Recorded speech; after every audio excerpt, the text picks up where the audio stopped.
Hello and welcome to this video. Thank you so much for tuning in. I hope you enjoy.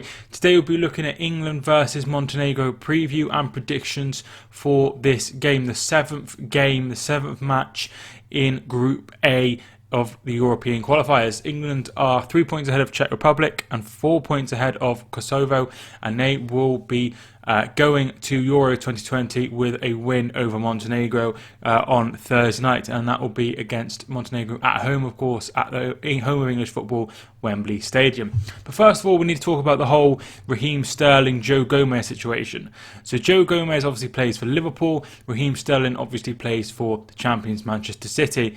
The champions lost to Liverpool 3-1 on Sunday afternoon, and there was a confrontation between Raheem Sterling and Joe Gomez during that game.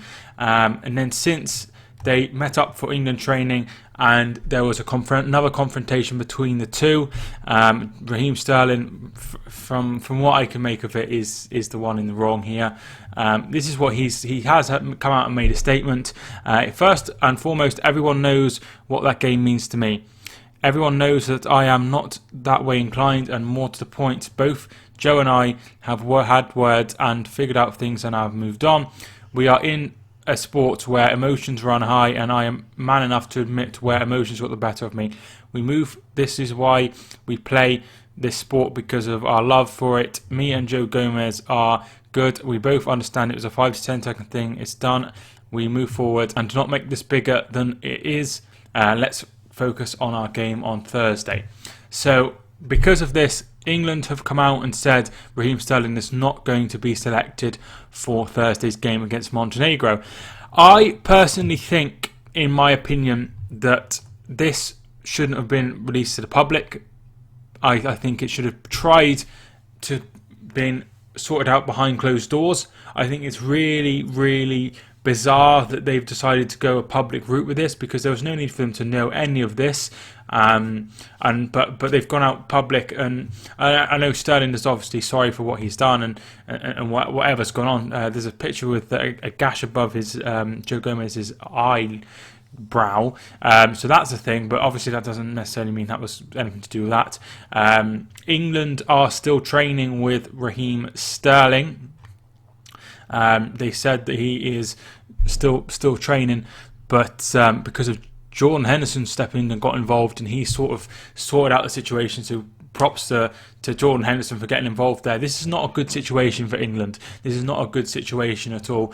But I hope this is the last we hear of it and they can move on. But it does seem like Raheem Sterling isn't going to be selected for Thursday's game, which is a shame because he's played so well against Montenegro last time. So the last 5 games for each side in the competition. So they are 4 wins and 1 defeat for England in the last 5 games. A 6-0 win over Bulgaria. Obviously that was marred due to racist abuse. Czech Republic, they lost 2-1. I did cover both games. Before that we had 5-3 over Kosovo. That was an interesting game. A 4-0 win over Bulgaria. And then before that was a 5-1 win over Montenegro away from home. There was racist abuse in that one as well towards Raheem Sterling and Danny Rose. Montenegro, they are in 4th place out of 5 in the group. They've picked up 3 points so far in the group stages, and all of those have been through draws. So 3 draws, 0 wins and 4 defeats. The last 5 games are as follows: a 2-0 defeat to Kosovo, a 0-0 with Bulgaria, a 3-0 defeat to Czech Republic, a 3-0 defeats to the Czech Republic again, and then a 1-1 draw with Kosovo. So obviously they're not going to be qualifying for the Euros. It will be England, Czech Republic or Kosovo. It'll be a 2 out of those 3. Personally, I think it'll be England and the Czech Republic, if I'm being honest. I think England are guaranteeing. It's just one case of the other 2. They meet each other on Thursday, I think. Yeah, Thursday they meet each other, so that'll be an interesting toss-up. We'll go through the England team now. So Jordan Henderson, Nick Pope and Dean Henderson. Dean Henderson was called up after an injury to Tom Heaton.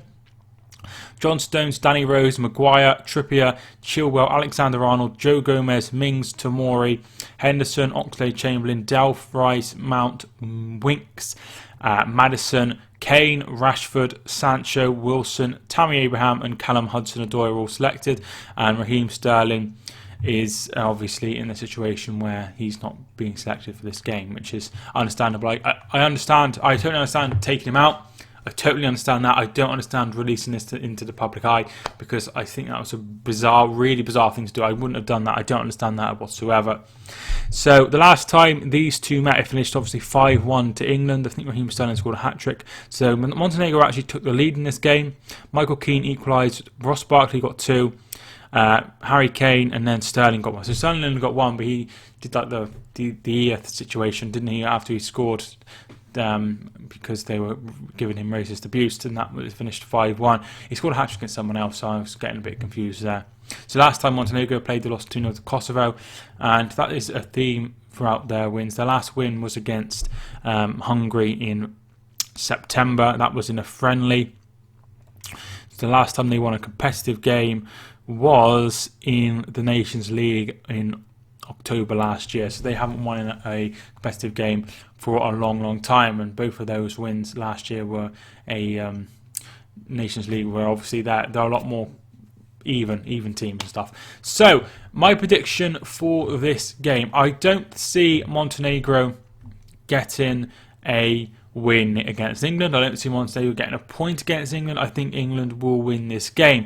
I'm going to go 4-0 to England. I think England will win comfortable. They'll definitely miss Raheem Sterling, because he is one of the best players that England have at the moment, in my opinion, if not the best player that we have.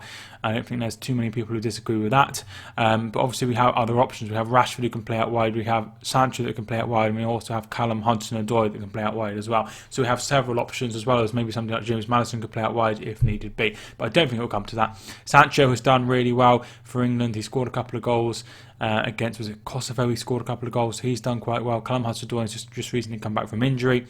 Rashford's starting to score goals for both clubs at the moment, and so he's doing really well as well. So I think that we will see an England win. I'm going to go 4-0 to England. It'll be interesting to see how Southgate deals with this situation, and whether he thinks that he's maybe dealt with it the wrong way. But if I trust anyone to sort this situation out, it is Southgate. He is a great manager, and what he has done for England is really good. I'm not saying that Southgate could go on and manage Liverpool to the title or anything like that, because it's hard to tell. But what he's done with England, he's created a really good mentality. Up until this point, you'd see like Liverpool players having a joke with Manchester United players, Manchester United players having a joke with Manchester City players, and things like that. So this is a really odd and strange thing to happen, but it has happened, and we need to deal with it correctly. And I believe that we will be able to deal with this and get over this. I'm not sure if Raheem Sterling will play in our next game, but I know for a fact he won't be playing in that game. So that our next game is it Sunday at Kosovo away. I think he'll be selected for that one. I think that will just be the punishment, just one game away.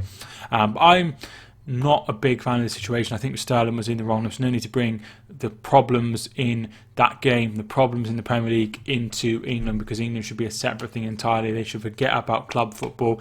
But obviously it's nice to see that he cares. He really cares. He really wants to win. And obviously, playing at Liverpool, he gets horrid abuse from the Liverpool fans, which I think is absolutely disgusting. I don't understand why they continue to do it. It's been years and years, obviously, since he moved. He moved in about 2015, if I remember correct. So it's been a while, and they still give him abuse, and I hope it stops at some point, because it's not good. But this won't help. This will only make things worse. But obviously, there's big problems between the Liverpool fans and Sterling. I don't understand why they hate him so much. He moved to win trophies. He's won more trophies at Manchester City than Liverpool have since in that time. So he moved for a reason. He moved to better his life, to be able to earn more money. There's nothing wrong with that. There's nothing wrong with earning more money, going somewhere else to move more money. At the end of the day, if you were working at like Burger King and you were earning £9 an hour, and then somebody offered you a new company started up, and they offered you £14 an hour, would you move? Yeah, you probably would move for an extra £5 an hour. So I don't understand the problem with that. I really understand. Maybe there's something that maybe somebody could explain to me why it's such a problem, because there is no issue there. Liverpool have only won one trophy in that time, I think, and that was obviously the Champions League. and City have won multiple trophies, way more than Liverpool have during that time. Anyway, thanks so much for watching this video. I hope you enjoyed, and I hope you can leave a like. I would really appreciate a like. Thanks so much for watching this video. I hope you enjoyed. If you did, feel free to subscribe as well if you're new. Thank you for watching. My name is Mike, and I will see you soon.